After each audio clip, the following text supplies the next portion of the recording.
அஸ்ஸலாமு அலைக்கும் வரஹ்மத்துல்லாஹி தஆலா பரக்காத்துஹு. தென்னிந்திய இஸ்லாமிய மக்கள் எழுச்சி நிறுவனத்தில் சுல்தான்ஜி பேசுகிறேன். கருப்பாயணி அருகே பாண்டியன்கோட்டை என்ற பகுதியில் 2 இஸ்லாமிய குடும்பத்தை சார்ந்த 2 குழந்தைகள் நேற்று குவாரி எடுக்கும் பள்ளத்தில் சிக்கி 2 குழந்தைகள், ஒரு ஆண் குழந்தை ஒன்று, பெண் குழந்தை ஒன்று இறந்துள்ளார்கள். அது மிகவும் வருத்தத்துக்குரிய ஒரு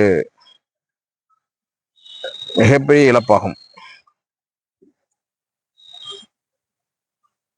இந்த இழப்பிற்கு அரசே காரணம். ஏனென்றால் அது குவாரி உடைச்சதில் குவாரியுடைய பள்ளம் அது இயற்கையான பள்ளம் இல்லை, செயற்கையாக உருவாக்கப்பட்ட பள்ளம். அந்த பள்ளத்தில் சிக்கி குழந்தைகள் மட்டுமல்லாது பல்வேறு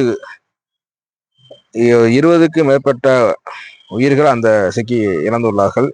உடனடியாக அரசு அதுக்கு பாதுகாப்பு வலையிட்டு அதை தடுப்பு நடவடிக்கை எடுக்கும்படி தென்னிந்திய இஸ்லாமிய மக்கள் எழுச்சி கழகத்தின் சார்பாக வலியுறுத்துகிறோம். மேலும் அந்த குடும்பத்திற்கு இழப்பீடு அரசு வழங்க வேண்டும் என்ற கோரிக்கையும் நம் தென்னிந்திய இஸ்லாமிய மக்கள் எழுச்சி கழகம் சார்பாக, அந்த குடும்பத்தின் சார்பாகவும் நான் இந்த பதிவை பதிவிடுகின்றேன். இன்னா லில்லாஹி வ இன்னா இலைஹி ராஜிஊன்.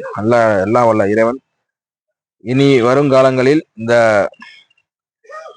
இதை போல வேறு எந்த பிள்ளைகளுக்கும் பாதிப்பு ஆகக்கூடாது என்ற நோக்கத்தில் இந்த பதிவை நான் பதிவிடுகின்றேன். இன்ஷா அல்லாஹ்.